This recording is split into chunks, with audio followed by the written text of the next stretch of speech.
Olá, meus amigos, minhas amigas, que Deus, nosso Pai, Jesus, nosso Divino Mestre, possam nos abençoar nesse momento tão desafiador pelo qual atravessamos.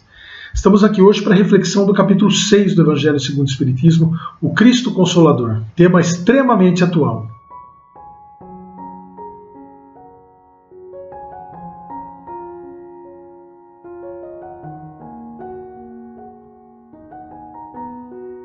Mas antes de entrar no capítulo, fazer duas breves considerações.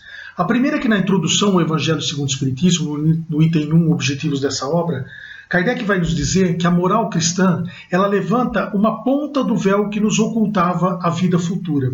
Então daqui a pouco nós vamos entender a importância da crença na vida futura no processo de consolação.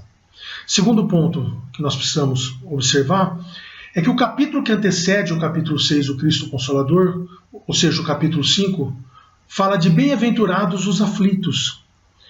Esse capítulo é o maior dos 28 do Evangelho segundo o Espiritismo. Só nele tem 13 manifestações mediúnicas. Olha a importância que Kardec dá aos nossos sofrimentos, às nossas aflições, às nossas angústias, às nossas tristezas. E logo em seguida, ao capítulo que ele vai falar das aflições, ele vem falar da consolação, do Cristo Consolador. E esse capítulo começa numa passagem do Evangelho de Mateus, lá no capítulo 11, versículos 28 a 30, eu vou ler para vocês. Então assim disse Jesus: Vinde a mim todos os cansados e sobrecarregados, e eu vos darei descanso. Tomai sobre vós o meu jugo e aprendei de mim, porque sou brando e humilde de coração. E encontrareis descanso para as vossas almas, pois o meu jugo é suave e o meu fardo é leve. Jugo suave, fardo leve. Jugo, aquela peça de madeira que atrela os bois a um arado, a uma carroça. Jesus prometia consolação aos aflitos, alívio aos aflitos, desde que se submetam ao seu jugo. O jugo a que Jesus se refere é a obediência, a observância às leis divinas, às leis de Deus. Olha que coisa interessante, aquela pessoa que observa as leis divinas, que segue os ensinamentos de Jesus, que procura seguir todos os seus ensinamentos, essa pessoa consegue criar a fé no futuro e a confiança na justiça de Deus. A partir do momento que você trilha o caminho que nos leva até Deus através da observância de suas leis, você começa a trabalhar, começa a adquirir cada vez mais a fé no futuro e a confiança na justiça de Deus. Então esse momento que nós atravessamos, quem realmente é espírita, quem realmente é cristão, quem realmente se atenta ao que diz Jesus e segue os seus ensinamentos, que obedece às leis de Deus, entende que nós vamos passar por essa situação, que nós vamos superar essa situação e que essa situação tem um motivo, tem um porquê. E Kardec já falava sobre isso no capítulo 2 do Evangelho segundo o Espiritismo, o meu reino não é desse mundo.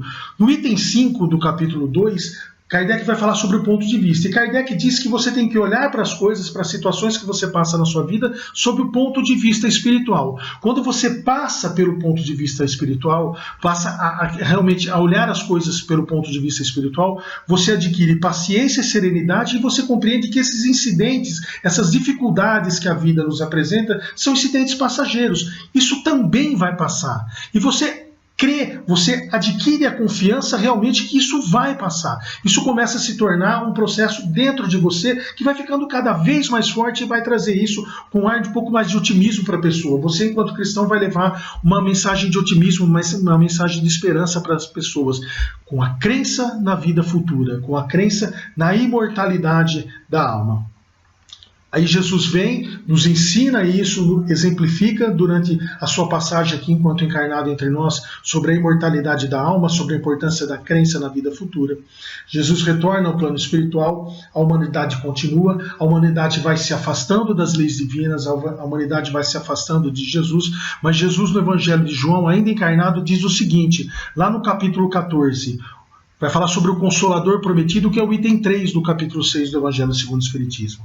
Se me amardes, observareis os meus mandamentos, e eu rogarei ao Pai, e ele vos dará outro Paracleto, a fim de que esteja convosco para sempre. O Espírito da verdade que o mundo não pode receber, porque não o contemplou nem o conhece. Vós o conheceis, porque permanece junto de vós e estará entre vós. Mas o Paracleto, o Espírito Santo que o Pai vos enviará em meu nome, esse vos ensinará todas as coisas e vos lembrará todas as coisas que vos disse. Então Jesus diz o seguinte: olha, eu estou falando isso para vocês, eu estou exemplificando isso para vocês, e lá na frente eu pedirei ao Pai que te mandem a todos vocês o Consolador prometido. A doutrina espírita é o Consolador prometido. A doutrina espírita vem com a mensagem da verdade. Por isso que Kardec diz que o Espiritismo estará conosco para sempre, porque o Espiritismo traz a mensagem da verdade, e a missão da verdade, ela nunca termina. Nós espíritas acreditamos e temos consolação nos ensinamentos de Jesus, nós temos a consolação em Deus. Para nós espíritas, para nós que somos cristãos, aquele Deus do Velho Testamento, aquele Deus que punia, aquele Deus que castigava, aquele Deus que rogava praga, aquele Deus que adoecia, esse Deus não existe. Quando Jesus vem, ele troca esse conceito do Deus punitivo por um conceito de Pai, um Pai de amor e misericórdia, um Pai que nos educa. Tanto que no final do Sermão da Montanha, quando ele nos ensina a rezar o Pai Nosso, a primeira palavra da oração do Pai Nosso é Pai, a segunda é Nosso. Pai Nosso, um Pai de todos nós. Somos todos irmãos, somos uma fraternidade universal. Se passamos por algum momento difícil, nós temos que tirar dessa mensagem, a mensagem que a espiritualidade quer nos passar, com toda essa situação que nós estamos atravessando hoje. Então vamos tentar entender, diante das considerações de Jesus, essa pandemia do vírus, o porquê disso, por que eu estou passando por uma situação tão difícil, quais são as reflexões que eu posso tirar de toda essa situação que eu estou vivendo. Antes, eu vou dizer do livro 200, a linha 200 de Emmanuel, Psicografia do Chico, quando ele vai falar sobre o Consolador Prometido. Vou ler para vocês o que Emmanuel nos fala aqui. Descortinando-nos a causa das aflições que nos ferem, descerra nos horizontes sempre mais belos, para que não nos percamos no vale da indecisão. Quer dizer, nós espíritas, nós sabemos que tudo que nós estamos atravessando tem um porquê. Então vamos tirar algumas reflexões para que a gente possa nos consolar, para que possamos nos consolar diante dessa situação tão delicada pelo qual passa a humanidade. Porque se nós realmente não acreditarmos nisso, nós vamos achar, como diz o José Carlos de Luca, uma palestra recente que ele fez, José Carlos de Luca diz que se você não tiver fé nesse momento, você vai achar que Deus tirou férias de nós, que simplesmente ele quis dar um tempo da gente. Tirou umas férias, não quer saber mais da humanidade, não quer mais saber de nós, e não é isso. Em momento algum, o espírita pode dizer que essa situação que nós passamos é algo para Deus que nos castigue. Esse Deus punitivo do Velho Testamento não existe para nós. Existe um Pai que educa, existe um Pai de amor e de misericórdia.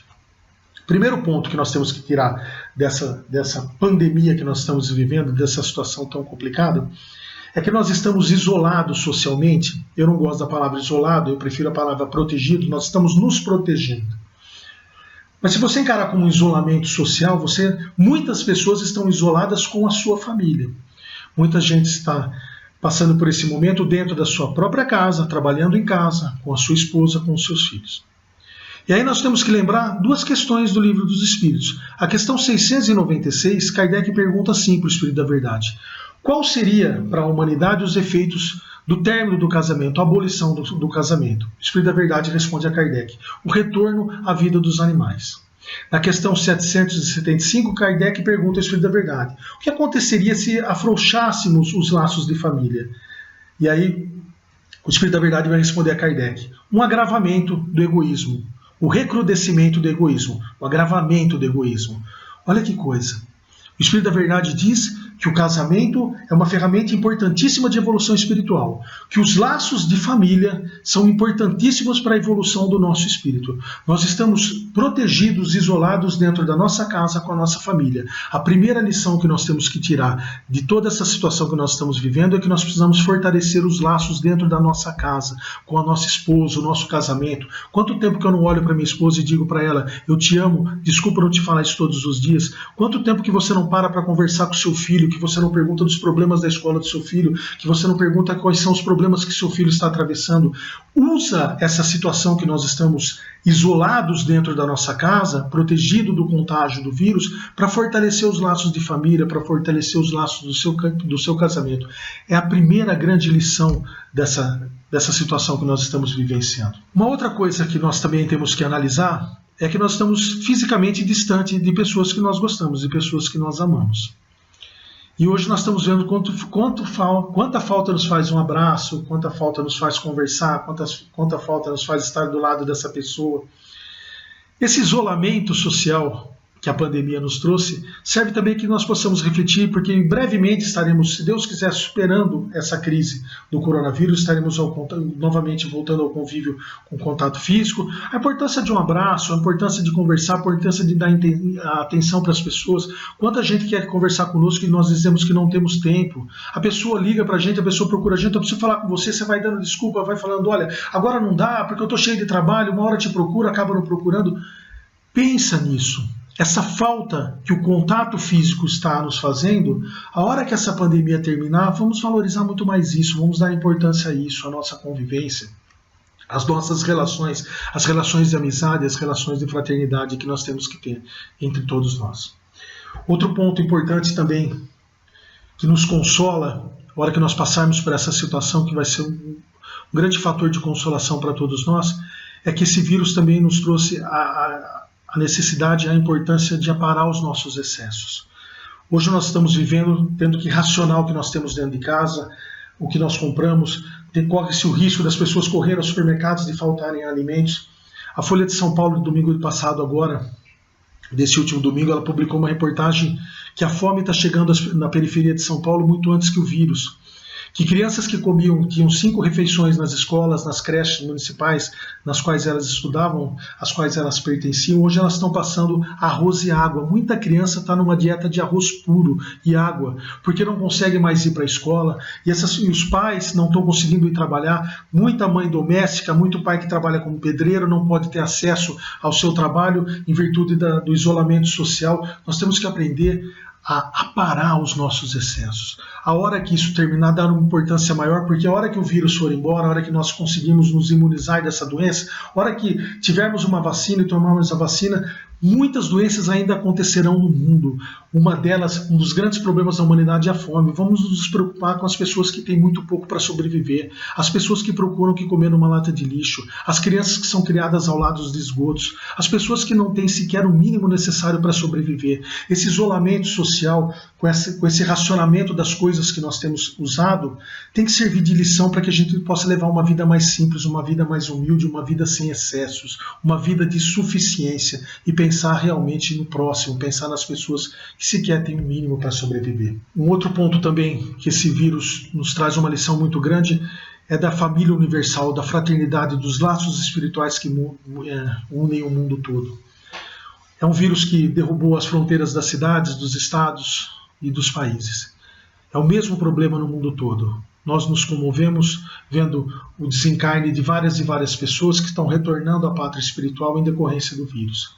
Isso está unindo, nós vemos as notícias de morte no Brasil, na Itália, na Espanha, no mundo todo, nós ficamos extremamente comovidos em relação a isso.